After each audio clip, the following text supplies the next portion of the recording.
Welcome back to the Sales Revolution. I'm Ingrid Maynard, founder and managing director of The Sales Doctor. And I am so thrilled to have my first guest who's actually coming back for a second time. How lucky are we, everyone?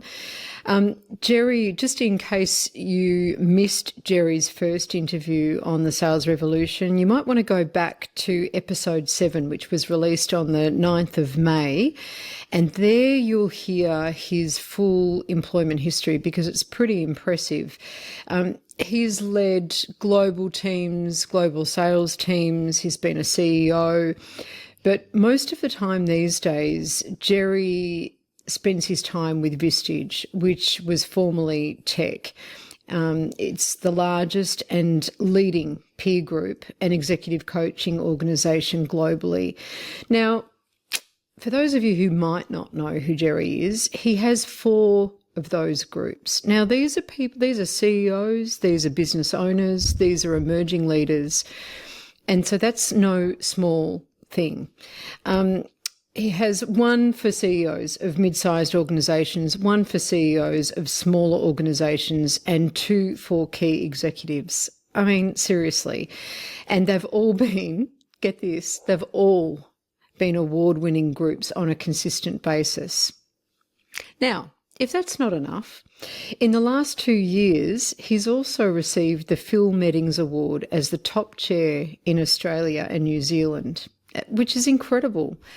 And while he'll say that he was lucky, we all know that this kind of luck happens the harder you work and the smarter you work. So we're lucky to have him, I say. And he also loves his role teaching both new and experienced chairs in Australia and New Zealand as well as around the world. So with that, I'd like to say welcome, Jerry Kleeman. Well, it's great to be here. If I could just clarify one thing, yes, is I've been lucky enough to win that Phil Meddings Award twice in the last 4 years. So not quite back to back, okay. But I'm working on it. That's still very impressive, Jerry. So, thank you for clarifying that, just in case anyone was going to look that up and pull us up on that. Now, as I said before, it's been a while, since we caught up on the podcast. And we were just talking about that award that you'd won from Vistage. What are you doing, do you think, that means that you continue to be recognised by your peers in this regard?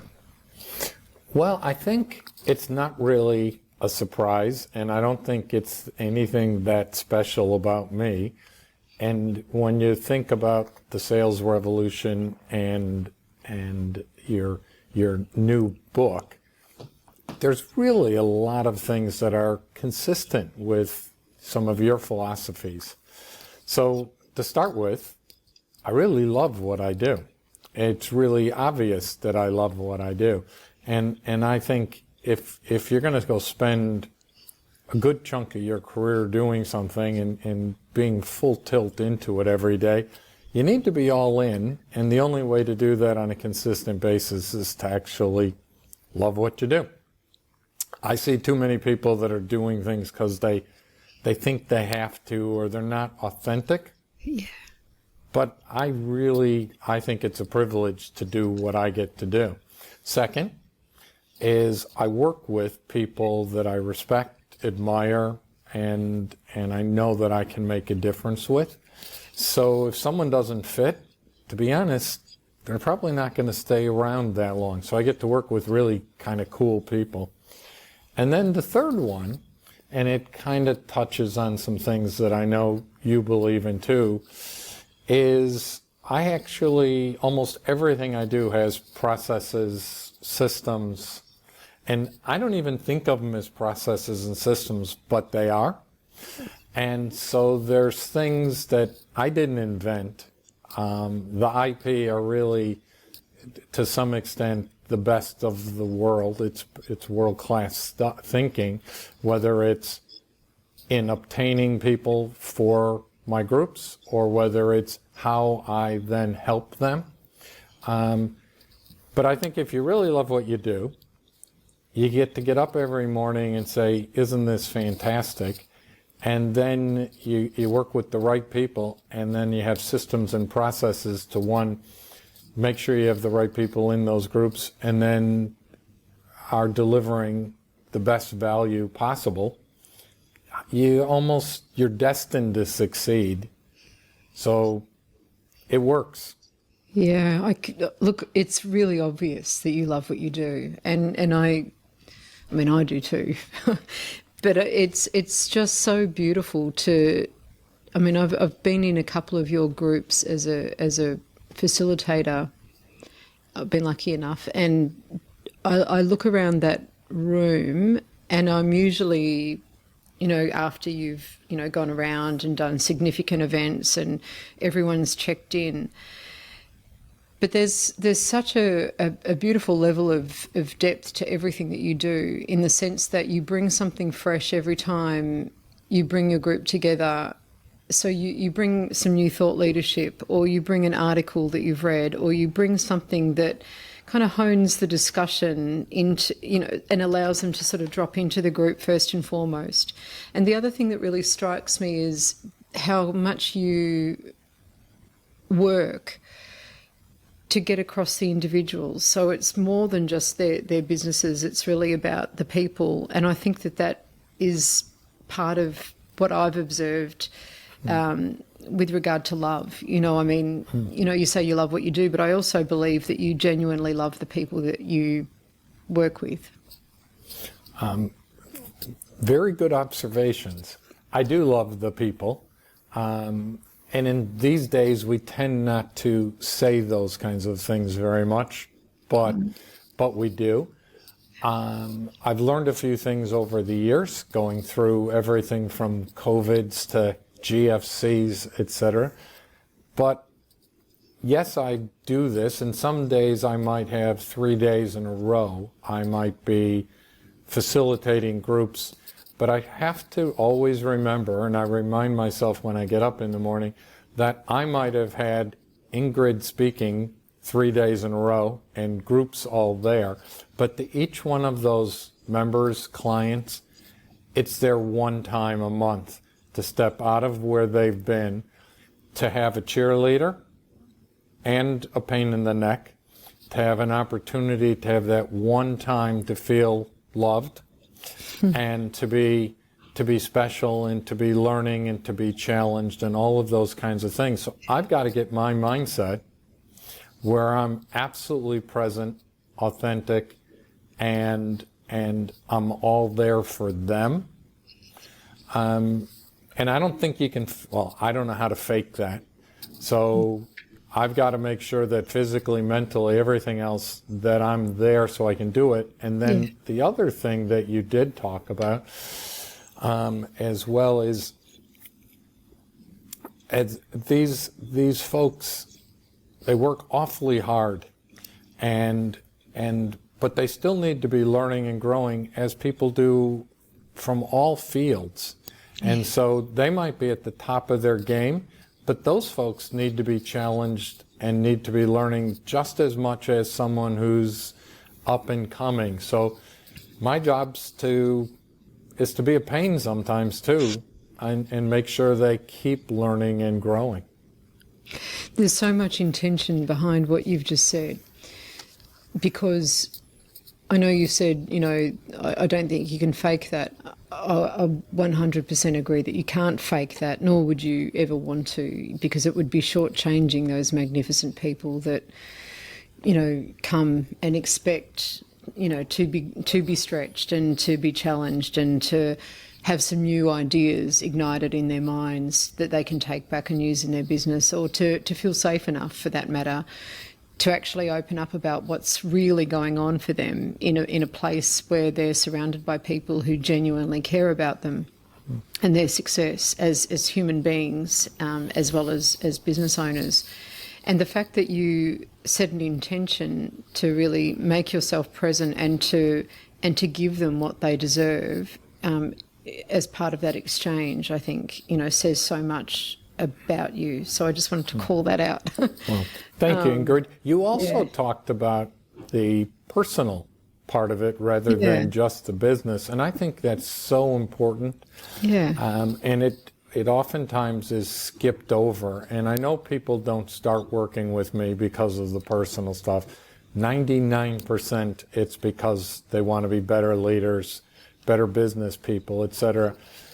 But after doing this for 20 some years, it's become readily apparent to me that being super successful at work and having no friends in the hospital, etc., etc., etc., probably means you've lost. And actually, the more that I see, if you're not working to make sure that you're healthy, both, physically, spiritually, emotionally, etc., you're probably not going to do a great job at work in the long haul. So, absolutely correct. I do try to challenge people on all those personal things too, because just like being better leaders or better sales managers or salespeople, we've got to make sure people are emotionally, psychologically, physically at their peak, or they're not going to perform in their roles at a peak level. Will you also teach chairs to be better chairs, either new chairs like you did recently in China, and I want to dig into that a little bit, but you also experienced chairs. And I saw this amazing photo of you in China with about 20 very enthusiastic looking chairs for Vistage. How did it all go? Well, to be honest, it went fantastically. I got more out of it than the Chinese chairs. Okay. But it was a fantastic experience to spend a day with new chairs, and then to spend a few days with some very experienced chairs in Shanghai. Oh, wow. That was my first trip to mainland China. I've been to Hong Kong and places before, but to mainland China. So I had to do a bit of homework, and it was a tremendous experience. I learned a lesson that I should know, and I shouldn't have had to learn this, but I'm always reminded, which is, there was 45 people probably, or 35 people over the couple of, the few days, and I didn't know what to expect. But the reality is, people are people are people everywhere around. I've traveled enough that I should know that, but you're not really sure. And they were enthusiastic. They're smart. They cared. I'm looking forward to seeing them, many of them, at various Vistage events going forward. And we're talking about how we can do some things to bring the some of my Australian clients, members, together with some of theirs, and put some of the China-Australia clients together, and as they're already parts of supply chains. So people are people. They were wonderful people, and I probably should know that before I even start. But every so often it's easy in today's day and age, and you get busy and you go, what am I going to see? They're not that different than the Australian chairs. They want good things for their members. They're working hard to be the best they can be. They want to be authentic. They want to deliver value. I suppose I kind of knew that, but it wasn't front of mind. Yeah. They were great people, and so that's why I turn around and go, well, I think I got more out of it than they did. Yeah. Well, it certainly looked like everyone was very glad that you were there, and glad to be trained. I mean, you've got more groups than any other chair. Is that right? Have I got that right? I think I tie one other chair. Okay. Well, we won't talk about that. No one has more than me. Okay, no one has more than you. Okay, so thinking across all of your groups this year in 2024, what are they telling you? What are those members telling you their priorities are for their businesses next year? there's I could probably go on for a long time just on some of that, Ingrid. Okay. So there's a couple of things. When I look at this, it's almost a multi-speed economy. So in Australia, in Adelaide, South Australia, where most of my clients are residing, the vast majority of them are doing wonderfully. Now, if they read the newspaper, if they watch television, they'd be told they shouldn't be doing that. But the majority of them are absolutely having record last quarters of the calendar year. They're doing tremendous. Great. So that's not what people are expecting, but that's what's happening. Great. Now, in saying that, there's a few pockets that they're going through some pain. You know, some of the retail, some of the agriculture, et cetera, that are having to go through some challenges. But the majority of people are doing really well. That causes its own set of challenges going forward. And one of the big ones, and what people are looking for in 2025, which isn't that different than they were going through in 2023 and 2024, is finding and retaining the best people. Right. When they're growing at the rates that most of my clients are growing, they can't afford to lose good people. Right. And they need to keep bringing on more good people. Yeah. And the reality is, in much of Australia, we're at record low unemployment levels, so there's not people just wandering the streets looking for jobs. No. So one of the things we're talking a lot about is if you've got good people and you've invested a fair amount of time and money in them over a number of years, how do we make sure people don't leave for small amounts of money, relatively small amounts of money? How do we make a case for those people to stay and grow and have opportunities? How do you create opportunities? Yeah. How do you develop people and have succession plans, et cetera, et cetera? And how do you get ahead of the game and almost be recruiting people that you don't need now, but you probably will some point in the next year or two? And how do you get ahead of them and find the right ones and almost interview them before you need to hire anyone?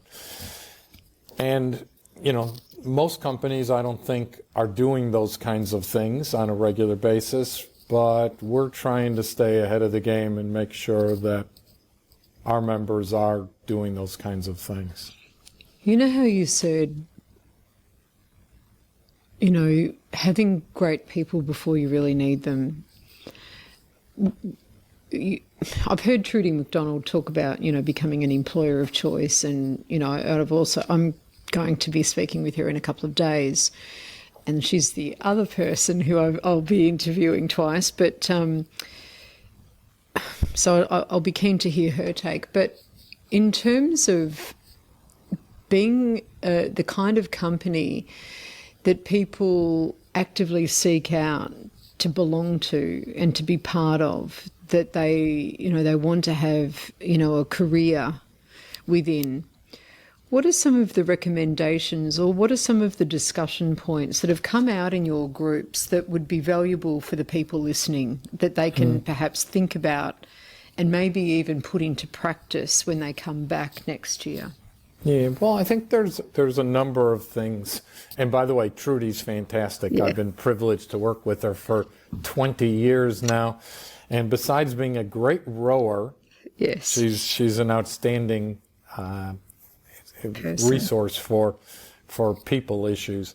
But across the world, what I'm seeing, what I'm hearing, and from what I think some of our members are putting into practice, there's a number of things. Having regular and clear development programs for people so that they can see that there's opportunities in the organization if they keep growing.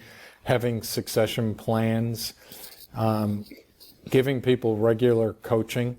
So not just sitting there on a particular project and you did well or you didn't, but absolutely doing coaching to help them be better leaders, better people themselves on a consistent, regular basis.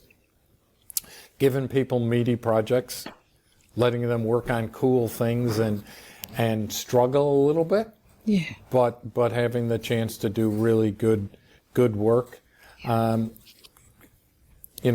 Talking to people and asking them where they want to go is part of it. So those things about retaining people are fantastic. But I'll even take it a step farther. One of the things that I think the best people are doing is, you can't do this for everything, but if there's one or two really critical roles in an organization, find out who would be the best people not in your company that could fill those roles. And even though you don't need them today, go start finding out who those people would be, maybe asking customers, suppliers, etc., who the best person not in your company that's out there in that industry. Could you imagine getting a phone call from someone in the industry saying, I'm hearing you're fantastic, I'd like to have a cup of coffee? People aren't going to say no to that. and hey, I don't have a job today, but someday we might be able to work together. Let's start talking. They start to get to know you, you get to know them. If they're the right people with the right cultural fit, et cetera, you might just be having a cup of coffee every 6 months or something, but you stay in touch. When something opens up, you almost don't really need to go through all the interview because you've been doing it for a couple of years. You've checked that person. You know what's going on. You've already started to build a rapport. Means you can move a lot faster. And again, you can't do that for every role, but could you imagine if you have your top couple of roles? Yeah. And you're able to move fast? Because someday there's a good chance you are going to need someone like that. I want the best. Yeah, I love that advice, because it rather than it being, a little bit nebulous, it's very direct, and it's something that perhaps people don't think about. It's a sales strategy, but that's effectively what a lot of recruitment actually is. And instead of leaving it to a recruitment company or a headhunting company, we can be doing that and cultivating the best people in those pivotal roles, like you said. And I think when you develop relationships like that too, and you get to know somebody as a human being rather than just a set of qualifications or a set of, experiences or roles that they've done, you get a sense of whether there's going to be a good cultural fit and where could this person go? What motivates this person? Is there a values alignment? All of those other aspects come into play when you go about doing things the way that you've suggested. I think that's so helpful, Jerry. Well, I also think you make better choices when you're developing those relationships with people before you're sitting there under extreme pressure to fill with someone really good. Yeah. That you could be making these conversations and making the decisions whether somebody's a good fit before you really need them. So you just make a better call. The second one is, there's a time and a place for executive searches and recruiters. But I'm not sure for that really critical role, it's where you always want to be. Yeah. And I don't think the best people probably are out looking for jobs on Seek every day. To me, the best person probably isn't looking for a job. Yeah. And we've got to go out and sell us and sell our company over time. Yeah. You also mentioned before, having the ability to proactively coach people and then also to get them to work on cool projects.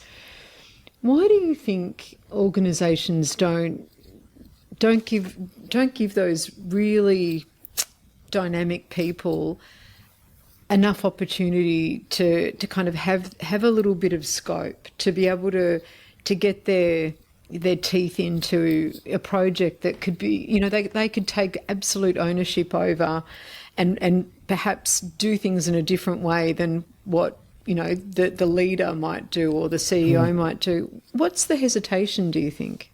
I just think the leaders aren't taking the time to think. So Oh, I'm serious. Yeah. I think they're so busy with operational things. Yes. And it's one of the challenges that I'll sometimes face is with someone new that I'm talking to about Vistage. It's like, well, I don't have time. And my thing is, if you don't have time, you're probably never going to have time to do anything. Right. Right? So that they're so busy. They're doing the operational things. Yes. So consequently, they don't stop and think and then have a developmental plan, a succession plan for the key people in the organization. And part of it is, hey, if I'm giving this high potential individual, if I'm giving them some opportunities, here's what's going to happen over the next couple of years. We're given the best chance to find out whether they could ever do my job, et cetera, et cetera. They're not thinking about that. They're hitting this month's bottom line. Yeah. And they just want to keep the doors open. And so they keep working on the operational rather than really look big picture, strategic, developing their people. The best organizations, the best leaders, Yes. they do that. Yes, and that's why, you know, again, coming full circle back to, you know, the value that Vistage brings to business owners, CEOs, senior leaders, is that ability to kind of take, I mean, it's physically away from their business in the first instance. So there's that. And then they're surrounded by peers who genuinely are peers, who are non-competing. So there's the safety of being able to share things in a confidential way. It's almost like fellowship for leaders, but they come together and they do get to work on their business, which could be besides their catch up with you, which is partially, that one-on-one coaching that they also benefit from as part of being a member. Besides that, it could be the only half day that month that they spend actually contemplating their business, which is way ahead, as you said, of a lot of, certainly a lot of the clients that I work with, you're right, they're knees deep in everyday issues. Well, they are. And then the other part of it too is, even as you mentioned, the one-to-ones, and I think this is true relatively broadly, is even if they have a board, most people don't go to the board and say, hey, I know things, I'm very good, but there's about 4 or 5 things here, I don't know what the heck I'm doing. Most boards aren't all that receptive to that, even though that's reality. So with someone like me, you're right. The member, the client can come and say, hey, Jerry, there's a couple things I'm doing really well, but there's some things here, I don't know what's going on. Can we work together? And one head's pretty good. 2 heads are better than one. And then on a lot of things, let's take it to the group and get some experiences from a variety of people to help, to cheerlead, to challenge, so that they end up,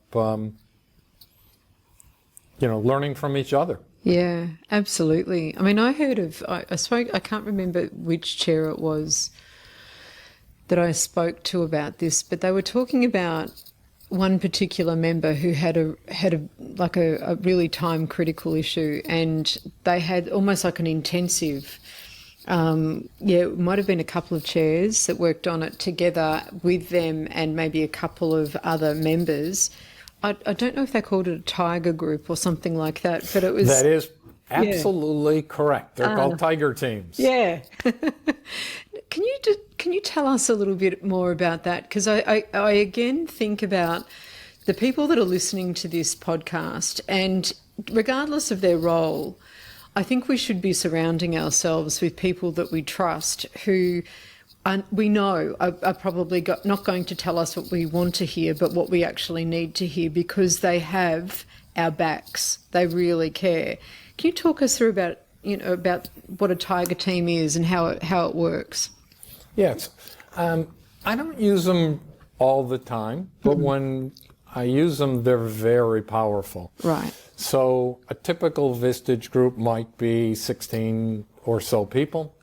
If someone has a real problem today, I need an answer, I need to get moving, et cetera, and occasionally that happens, we might pick what we call a tiger team, which that member and I, so they're on it, I'm on it, and we might pick 3 or 4 people that either have the right experience, skill set, have gone through something like this before. We'll meet very intensively. It might be every day, it might be every week, whatever the time frame, usually in person. If we have to do some on Teams or Zoom or the phone, we will. And so we'll give, for a short period of time, really intensive work to help them get through this. Sometimes it's even been, I'll just use an example, they have a chance to buy another business or even sell their business, and they may have advisors, but all the advisors are trying to buy, sell something or other. That's right. And with us and the people in the group and myself, we don't have any X's to grind. Nobody's selling anything. All we care about is the best for that person. So they're getting intensive advice, I'll call it for free, that we're just going to take our experience and our help to advise, guide, and help them out. And so it can be really, really powerful when somebody's having sometimes it's a catastrophic experience, sometimes it's a great experience, but it's a once in a lifetime big deal, and we've never experienced something like this before. I need to put my hand up. Yeah, almost like the brain's trust. It is. It is. So that's really the essence of Vistage anyways, is that great sense of confidentiality and trust, and you have a bunch of people that are going to tell you what you need to hear, which you mentioned about, because it's hard to go places that people are, especially as a real leader, oftentimes you get told what people think you want to hear because they're wanting your attention, they want your favor, they want a raise, they want something or other, they want to sell you something. So in a group like that, having a bunch of people say, that's not a very good idea, in my opinion, or there's some better ways to do that, or, you're actually pretty good and you don't realize it, which, both the pros and the cons. To have people tell you what you need to hear is really powerful. Yeah, that is really powerful. And as you said, with no, I know you said no axe to grind and no vested interest there, other than what's in it for that person. They just hope you'll do the same thing for them. Yeah, for sure. See, and that's that beautiful reciprocity that happens in those groups as well. I mean, how long have you had people in your groups for? I mean, since you started some of those groups. Have close they been to there 20 since? years. Some of them have been pretty close to 20 years. See what I mean? So you don't get people hanging around for that long if they're not getting value, because, it's not, the membership is not nothing. It's an investment in their development. And when you think about all of the other things that they could be investing in themselves in terms of their businesses or their own professional development, it's really well priced, but it's still not nothing. And so for them to continue to pony up every year, and give their time, dedicate their time and set everything else aside so that they can be there, really says something. Well, it was a great idea that's been going on for 70 years, and my job's just to keep it rolling. It's to be honest, my biggest job is to manage the culture of the group. Yeah. And to have a group where people are happy to be vulnerable, are willing to share the real issues, the tough things, when people are are going to help each other, and again, share with people what they need to hear. Yeah. If I can get all that right, Yes. the rest of it works. Yeah. Yeah. I think you've really hit something there about the culture, because I think when you get that culture right, the other things tend to take care of themselves. Jerry, before we wrap things up today, I just want to say thank you as well for being one of 4, I had to choose 4, early readers of my book, The Sales Revolution. And I just wondered if you could share with us, given that the podcast's the same name, which concept in that book resonated with you the most and why? Yeah, well, first of all, thank you for allowing me to read that.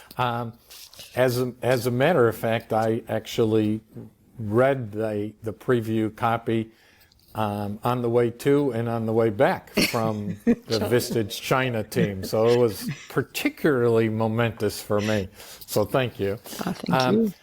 There was a lot of things that I really enjoyed, but one of the things is probably a simple concept, but it really resonated. And the concept really was about who your customers are.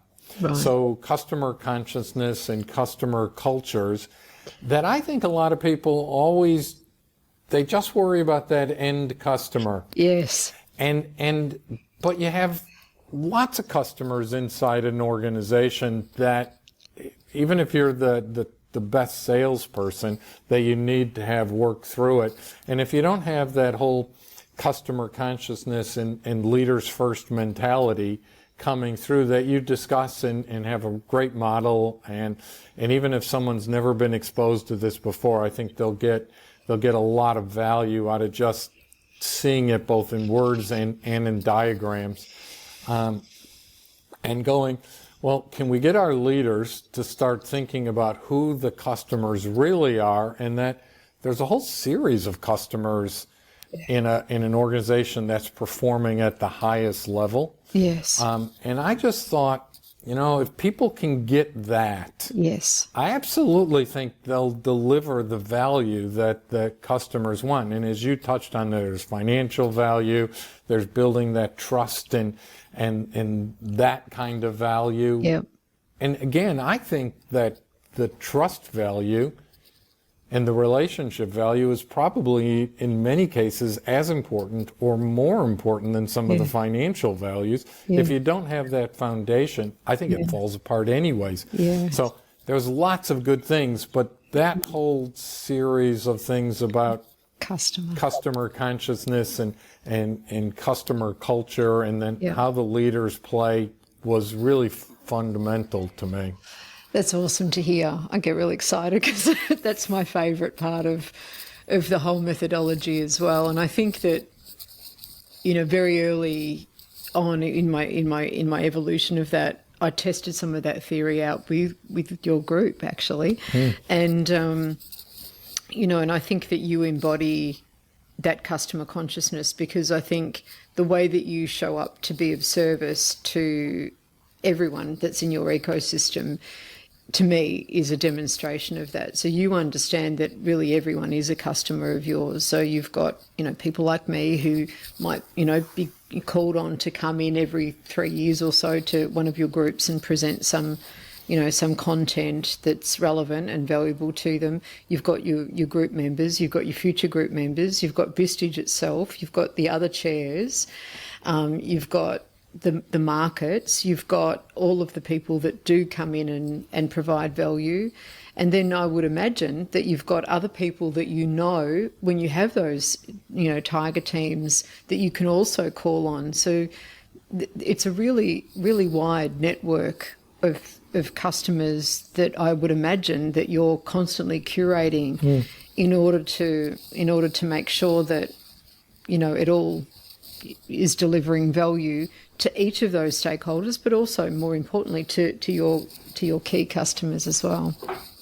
Well, it's interesting that you say that, because there was about a year ago this time, there was a Harvard article that was written about that and how to have an ecosystem, and that some of the best performers actually have an ecosystem that they're cultivating all the time. And they used a word called activators, the people that could activate their ecosystem or the network. And it was really an interesting article that put some of that in place. I'm going to look that up. Okay, that's great, Jerry. Jerry, thank you.